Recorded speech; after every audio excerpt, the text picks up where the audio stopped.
ইতিমধ্যে আপোনালোক সকলোৱে জানে যে আজি 22টা দিন উকলি গৈছে জুবিন দাক মৃত্যুমুখত পেলোৱাৰ পাছত আজিৰ দিনটোলৈকে আমি দেখিলোঁ যে এই যি তদন্ত প্ৰক্ৰিয়া চলিছে এই তদন্ত প্ৰক্ৰিয়াত আজিৰ দিনটোলৈকে দুৰ্ভাগ্যজনকভাৱে প্ৰবাসী অসমীয়া যিসকল আছিলে সেই লোকসকলৰ এজনক বাদ দি কোনোৱে আচলতে এই মুহূৰ্তলৈকে সহযোগিতা আগবঢ়োৱা নাই এজন আহি তেওঁৰ ষ্টেটমেণ্ট দি গুচি গ'ল বাকী যিবিলাক প্ৰবাসী অসমীয়া যিবিলাক ছিংগাপুৰত বৰ্তমান সময়ত আছে যিবিলাকে জুবিন দাক মৃত্যুৰ মুখলৈ ঠেলি দিলে ইয়ত পাৰ্টিত এনজয় কৰি যিবিলাক মানুহৰ কাৰণে আজি অসমীয়া জাতিৰ আটাইতকৈ ডাঙৰ সম্পদ আমাৰ হিয়াৰ আমঠু জুবিন দাক তেওঁলোকে মৃত্যুৰ মুখলৈ ঠেলি দিলে সেই ব্যক্তিসকলে আজিৰ দিনটোলৈকে তদন্ত প্ৰক্ৰিয়াত সহযোগিতা কৰা নাই আৰু চৰকাৰৰ ফালৰ পৰা মুখ্যমন্ত্ৰীৰ ফালৰ পৰা বা তদন্ত যি চলাইছে বৰ্তমান সময়ত এছ.আই.টিও এই আচলতে মানে জুবিন দাৰ হত্যাকাণ্ডৰ লগত জড়িত মূল যি কেইগৰাকী খলনায়ক তেওঁলোকক ধৰি অনাৰ ক্ষেত্ৰত কোনো ধৰণৰ ব্যৱস্থা গ্ৰহণ কৰা নাই মুখ্যমন্ত্ৰীয়ে সিদিনা দম্ভালি মাৰি ক'লে এজন যেতিয়া আহিলে নিজে উপস্থিত হৈছিলেহি চাগে তেওঁ ক'লে কেনেকৈ আনিলোঁ দেখিছে নাই আপোনালোকে অসমৰ ৰাইজক কৈছিলে সংবাদ মাধ্যমক মুখ্যমন্ত্ৰীয়ে কৈছিলে কেনেকৈ আনিলোঁ দেখিছে নাই অসম পুলিচে এটা হিষ্ট্ৰী গঢ়িলে বুলি কৈছে এটা ইতিহাস ৰচিলে বুলি কৈছে আপোনাৰ ইতিহাসটো কেনেকুৱা ইতিহাস এতিয়া মূল যিবিলাক কালপ্ৰিট আপোনালোকে নিশ্চয় জানে উদ্যোক্তা হিচাপে সেই সময়ত জুবিন দাৰ লগত ইয়ত পাৰ্টিত থকা মূল উদ্যোক্তা আপোনালোকে জানে সেই কথা বতৰাবিলাক সংবাদ মাধ্যমত প্ৰকাশ হৈছিলে যে অসম এছ'চিয়েশ্যনৰ যিগৰাকী সভাপতি অভিমন্যু তালুকদাৰ তেওঁতো আজিৰ দিনটোলৈকে এই তদন্ত প্ৰক্ৰিয়াৰ আওতালে নাই অহা আজি আপোনালোকে নিশ্চয় জানে তন্ময় ফুকন সেই কালপ্ৰিটবিলাকতো আজিৰ দিনটোলৈকে তদন্ত প্ৰক্ৰিয়াটোলৈ অহা নাই দেৱজিৎ হাজৰিকা অসম এছ'চিয়েশ্যনৰ সাধাৰণ সম্পাদক পৰীক্ষিত শৰ্মা সিদ্ধাৰ্থ বৰা সুদীপ চেটাৰ্জী সুস্মিতা গোস্বামী ৱাজিদ আহমেদ এই কালপ্ৰিটকেইটাক কোনে আনিব এতিয়া সেই কালপ্ৰিটকেইজন যদি অসমলৈ নাহে বা এছ.আই.টিৰ দল যদি ছিংগাপুৰলৈ নাযায় তেনেহ'লে তদন্ত প্ৰক্ৰিয়াটো কোনটো দিশত আগবাঢ়িছে সেই কথাটো মুখ্যমন্ত্ৰীয়ে আমাক জনাব লাগে আৰু আপোনালোকে নিশ্চয় জানে ঘটনা ঘটিছে ছিংগাপুৰত তদন্ত চলিছে গুৱাহাটীত এইটো কেনেকুৱা তদন্ত আচলতে প্লেচ অফ অকাৰেঞ্চ মানে য'ত দুৰ্ঘটনাটো সংঘটিত হ'ল বা জুবিন দাক য'ত হত্যা কৰা হৈছিলে সেই ঠাইলৈ নোযোৱাকৈ আচলতে কেনেকৈ এছ.আই.টিয়ে তদন্ত চলাইছে এই তদন্তটো কি ডিজিটেল তদন্ত চলিছে নেকি নে অনলাইন তদন্ত নে কাল্পনিক তদন্ত চলিছে এই কথাটো আমি বুজি নাপাওঁ মানে কল্পনাই কৰিব লাগিব জুবিন দা কেনেকৈ মৃত্যুৰ মুখত পৰিলে সেই কথাটো কল্পনাক বাদ দি এতিয়া গুৱাহাটীত কেনেকৈ তদন্ত হ'ব পাৰে আৰু এতিয়া যি কেইগৰাকীক ইতিমধ্যে গ্ৰেপ্তাৰ কৰা হ'ল মূল কালপ্ৰিট শ্যামকানু মহন্ত জুবিন দাৰ মেনেজাৰ সিদ্ধাৰ্থ শৰ্মা তেওঁলোকে কাহিনী বনাই এতিয়া এছ.আই.টিক কৈ থাকিব বিভিন্ন আপোনাৰ কাহিনী সেইবিলাকে এতিয়া তদন্তত আহিব আৰু সেইবিলাকৰ জৰিয়তে জুবিন দাই ন্যায় পাব নেকি মানে অত্যন্ত দুৰ্ভাগ্যজনক কথা যি ধৰণে মুখ্যমন্ত্ৰীয়ে তদন্ত প্ৰক্ৰিয়াটোত চিৰিয়াছনেছ দেখুৱাব লাগিছিলে সেই চিৰিয়াছনেছ আজিৰ দিনটোলৈকে আমি দেখিবলৈ পোৱা নাই জাতীয় জীৱনৰ আটাইতকৈ গুৰুত্বপূৰ্ণ ব্যক্তিজনৰ ক্ষেত্ৰত প্ৰতিদিনে পৰিয়ালৰ মানুহে অসমৰ ৰাইজে এতিয়া জাষ্টিছ ফৰ জুবিন দা লিখিবলগীয়া হৈছে আৰু যিটো সময়ত অসমৰ মানুহে জুবিন দাৰ জাষ্টিছ বিচাৰিছে ন্যায় বিচাৰিছে এই সময়ছোৱাত আপোনালোকে সকলোৱে নিশ্চয় লক্ষ্য কৰিছে মুখ্যমন্ত্ৰীয়ে সাম্প্ৰদায়িক ৰাজনীতি ইতিমধ্যে আৰম্ভ কৰিছে আমি অসমীয়া মানুহে জুবিন দাৰ ন্যায়ৰ কথা যিটো সময়ত ভাবি আছোঁ এই সময়ছোৱাত তেওঁ এতিয়া আমাৰ মনত থকা আমাৰ মন মগজুত সদায় ক্ৰিয়া কৰি থকা কেতিয়া জুবিন দাই ন্যায় পাব সেই কথাটোৱে সদায় আমাক ক্ৰিয়া কৰি থাকে সেই কথা বতৰা আমাৰ মন মগজুৰ পৰা ডিলিট কৰিবৰ কাৰণে নাইকিয়া কৰিবৰ কাৰণে এতিয়া মুখ্যমন্ত্ৰীয়ে হিন্দু মুছলমানৰ ৰাজনীতি আৰম্ভ কৰিছে যাৰ ঘোৰ বিৰোধিতা কৰিছিলে আমাৰ হিয়াৰ আমঠু জুবিন দাই গতিকে এতিয়া জুবিন দাক যে ন্যায় নিদিব মানে এই আদৰ্শগত সংঘাতটো যে আছে যে জুবিন দাই নিজকো জীৱিত সময়ছোৱাত ছ'চিয়েলিষ্ট বুলি কৈছিলে তেওঁ লেফটিষ্ট বুলি কৈছিলে আৰু হিমন্ত বিশ্ব শৰ্মা চৰকাৰৰ যিবিলাক জাতিদ্ৰোহী সিদ্ধান্ত তাৰ বিৰুদ্ধে সদায় আচলতে তেওঁ সৰব ভূমিকা পালন কৰিছিলে মানে এক প্ৰকাৰে বিজেপি চৰকাৰখনে জুবিন দাৰ কেতবোৰ ষ্টেটমেণ্টৰ কাৰণে হলঠেকত পৰিছিলে গছ কটা অভিযানটোক বন্ধ কৰিবৰ কাৰণে যি ধৰণে জুবিন দা আগবাঢ়ি আহিছিলে কাৰ বিৰুদ্ধে যি ধৰণে প্ৰতিবাদ কৰিছিলে সেই কথা বতৰাবিলাকে আচলতে হিমন্ত বিশ্ব শৰ্মা বা বিজেপি চৰকাৰ হলঠেকত পেলাইছিলে আৰু তাৰে এতিয়া এইবিলাক কথা বতৰাৰ কাৰণে জুবিন দাৰ ক্ষেত্ৰত ন্যায় নাপাব নেকি সেই কথাটো আমি বুজি পোৱা নাই আজি অত্যন্ত দুৰ্ভাগ্যজনক কথা যে আমি আৰম্ভণিৰ দিনটোৰ পৰা দেখিলোঁ জুবিন দা যিদিনা জুবিন দাক এই অন্ত্যেষ্টিক্ৰিয়াৰ দিনটোৰ পাছত তাৰ পাছত আমি দেখিছোঁ যেতিয়া পূজা আৰম্ভ হৈ গ'ল সেই দিনটোৰ পৰাই মুখ্যমন্ত্ৰীয়ে আচলতে বিভিন্ন পূজা সমিতিত গৈ চেলফি লৈ বিভিন্ন হাঁহি খিকিন্দালি ফূৰ্তি তামাচা কৰি মানুহৰ মনৰ পৰা জুবিন দাৰ ন্যায়ৰ কথাটো আচলতে পাহৰাবৰ কাৰণে যত্ন কৰিছে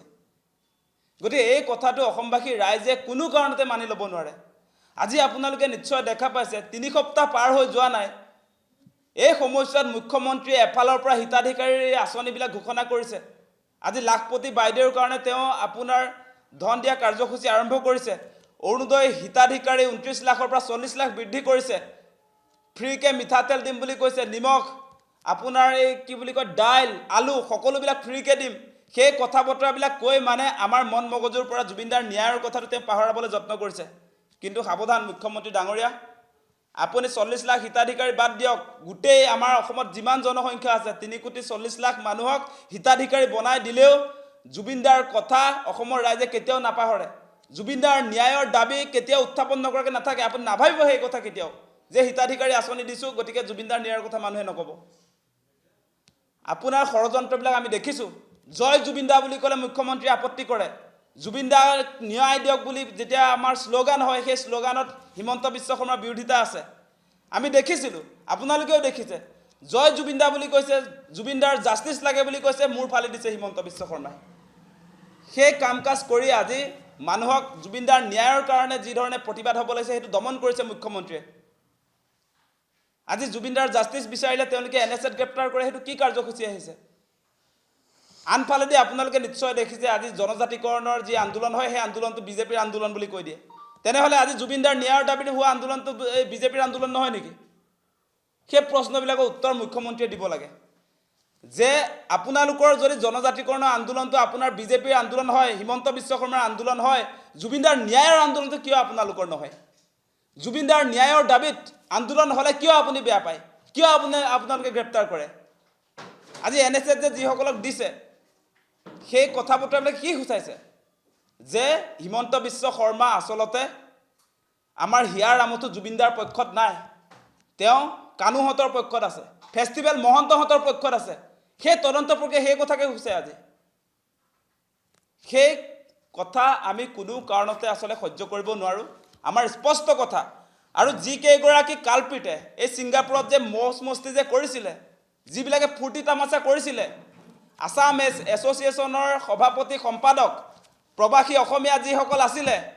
সেই লোকসকলক কিন্তু অসমবাসী ৰাইজে কেতিয়াও ৰেহাই নিদিয়ে আইনীভাৱে তদন্ত চলিছে এই তদন্তত প্ৰবাসী অসমীয়া যিসকলে জুবিন দাক আচলতে মৃত্যুৰ মুখলৈ ঠেলি দিলে তেওঁলোকে সহযোগিতা কৰাৰ প্ৰয়োজনীয়তা আছিলে তেওঁলোকে সহযোগিতা নকৰি এতিয়া তেওঁলোকে লুকাইছে মানে আৰু চৰকাৰেও তেওঁলোকক ধৰি আনিবলৈ কোনো ধৰণৰ কাৰ্য ব্যৱস্থা হাতত লোৱা নাই আমি সেইকাৰণে আৰম্ভণিৰ দিনটোৰ পৰা কৈছিলোঁ যে চুৰবিলাকে যিবিলাক আচলতে কালপিট তেওঁলোকে নিজে নিজে উপস্থিত নহয় তাৰ আশংকা আমাৰ পূৰ্বৰে পৰা আছিলে সেইকাৰণে কৈছিলোঁ যে ছিংগাপুৰত গৈ তেওঁলোকক আচলতে চুচৰাই আনিব লাগে CBIক তদন্তটো হস্তান্তৰ কৰিবলৈ আমি কৈছিলোঁ ন্যায়িক তদন্ত কৈছিলোঁ ন্যায়িক তদন্ত ইতিমধ্যে দিছে কিন্তু তেওঁলোকক ধৰি আনিবৰ কাৰণে CBI তদন্তৰ প্ৰয়োজন আছিলে এদিন মুখ্যমন্ত্ৰীয়ে ক'ব যে SIT বা মুখ্যমন্ত্ৰীৰ ছিংগাপুৰত কোনো এখতিয়াৰ নাই অসমৰ ৰাইজে প্ৰেছাৰ ক্ৰিয়েট কৰি আনিব লাগে অসমৰ ৰাইজে যথেষ্ট প্ৰেছাৰ ক্ৰিয়েট কৰিছে